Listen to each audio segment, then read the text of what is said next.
spotted this nice little park in Phelpston. So just riding in here to a gazebo, and we're gonna have a bite to eat and a rest.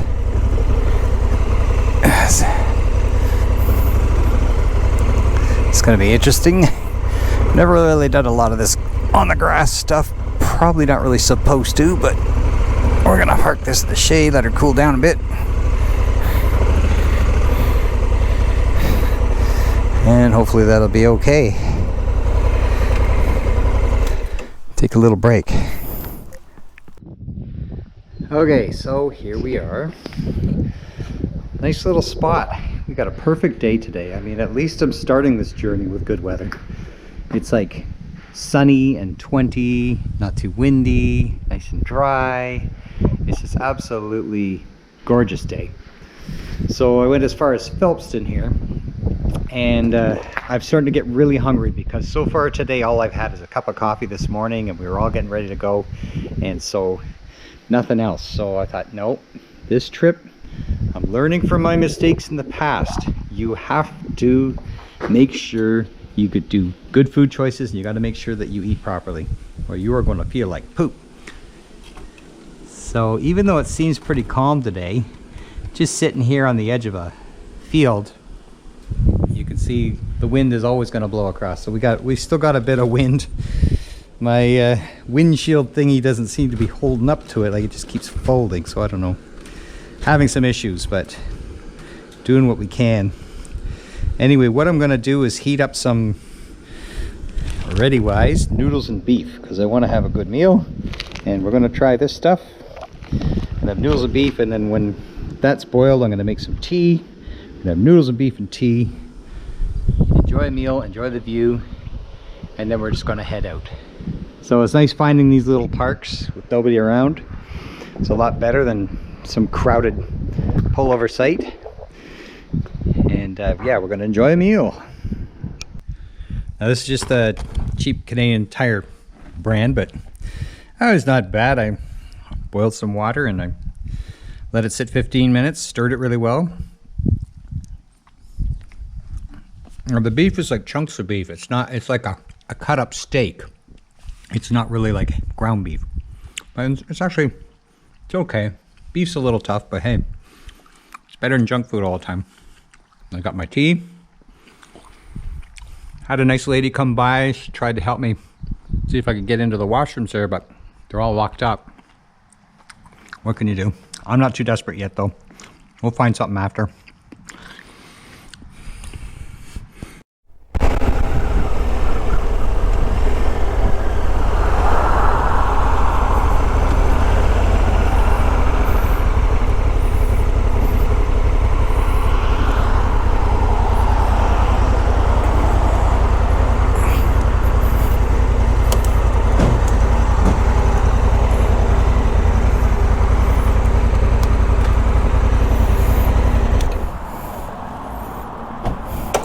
Figure I should probably stop and get some gas while I see something available. I was down to about 4 bubs. So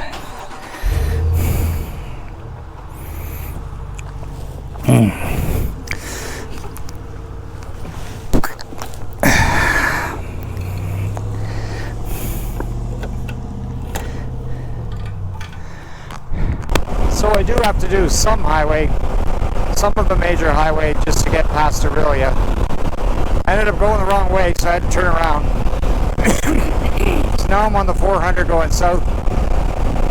As you can see, I'm doing 111, 112, and everybody just keeps passing me, so that's why I don't like being on these highways. So I will be on it for as little as possible, but you do need to jog a little bit on it just to get past Aurelia. It's that brand new fresh stuff I just hit. I don't know how long this is going to go for, but it's worse than rain, and geez, I think I'd rather have the dirt road, because this shit is just like oily and slick, and yeah, it actually could be pretty dangerous on a bike if you're not lucky and you're not careful. Well, should I just go under? There's like no place to pass. Alright, we gotta do double line.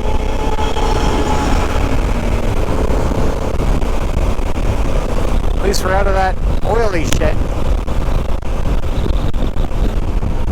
Didn't really like driving 20 clicks on an oil slick.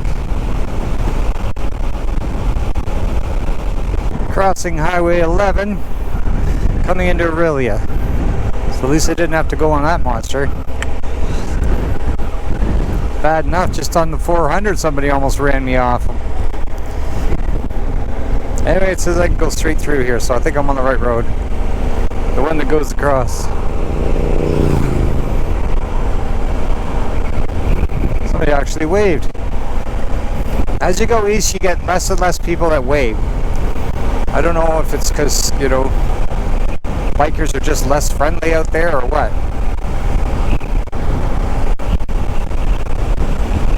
Oh, glad I'm not coming the other way. Not really allowed the lane split in this part of the world. Anyway, that got us over 11. Let's see if we can just get through the city part. And then that's the shitty part. Look, crossing the bay, north end of Lake Simcoe. And once you get across there, you're past Aurelia. So I picked a good road. That's worthy of a chimney break. Let's get a nice little ice cap in me. Ooh, that looks busy. I hope I can go inside. I just want to go inside. I've stopped at this one before when I was going to Gas Bay.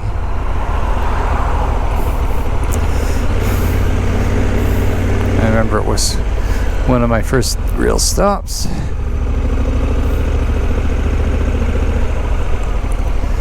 No shade here, but could maybe have a quick ice cap. Is this just drive-through only? Or can you go inside? Should be able to go inside.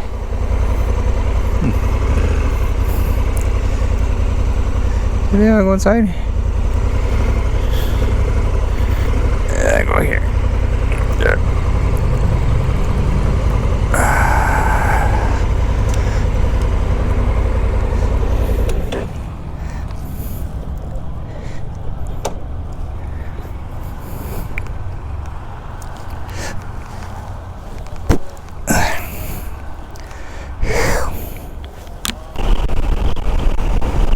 So as soon as you get past Aurelia and you get out into the Kawarthas, then the riding gets nice again.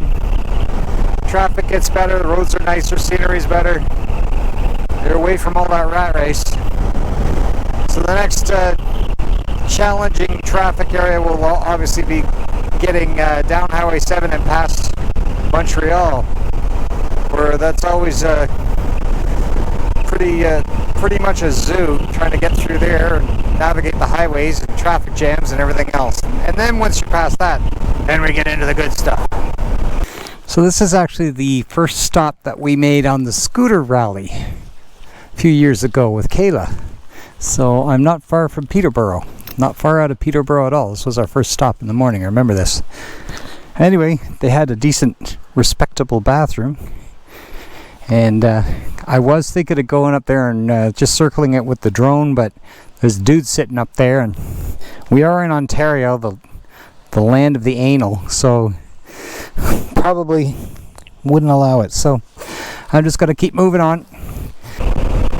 So as you can see, I'm kind of snaking across the Kawarthas. I think I'm past Peterborough now, a little bit north.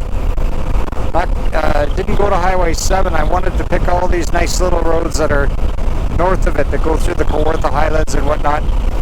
And as you can see, just nice calm roads, beautiful scenery, traffic's good. So it's just a really nice ride rather than just bucking it on the highway. Sure, I could get there way faster, but who cares? I know where I'm going. I've got the day. So I'm just cruising along here and just enjoying the ride, and that's what it's all about, man. Yeah, my navigation system here has been really smoothed out, and it's not complaining once I got going. Haven't missed too many turns, and the turns aren't quite as frequent. There's a few jogs here and there, but it's handling it just fine. So So just got to get used to it, and once you get on your journey, it seems to be panning out. So we'll find out by the end of this long journey if the Beeline is a good GPS or not. Well, shit, I stand corrected. Either that or I've really planned a scenic-y, wonky route because I'm just approaching the sign on 7 going east that says Peterborough still 44 clicks. But I swear that lift lock was just outside of Peterborough. And I think what that tells me is maybe that's not the same lift lock. Maybe it wasn't the Kirkwood lift lock I was at. Maybe the one north of Peterborough was another one. I can't see it being 44 clicks away. Can't see myself going out that far out of the way on this route, so I stand corrected. We're not in Peterborough yet. We're heading for it though. We've got Highway 7 is actually pretty nice. It's a decent road. The traffic isn't too bad, and it moves along pretty quickly. So it's far better than taking the 401. Yeah, I'm just looking at my trip meter here. I know since I left home, I've only gone 234 kilometers, which is not much by any kind of touring standards.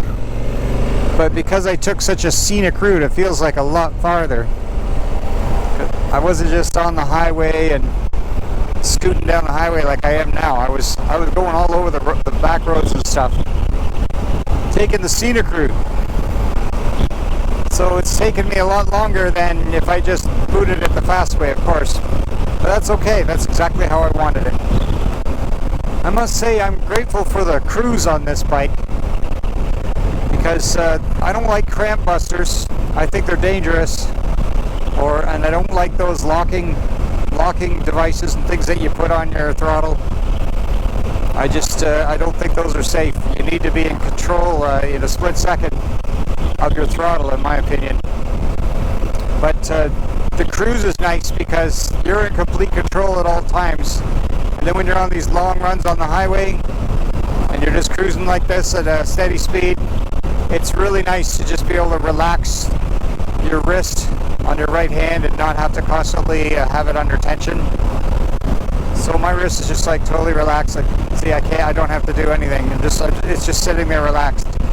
So that gives you a lot of rest on those long trips, and it comes in handy. I just kick it off whenever I get up close behind a car, or I'm in traffic or have to go slower. Then I don't use it, but as soon as I'm in a situation where there's lots of room, yeah, no problem. I'll just let her cruise.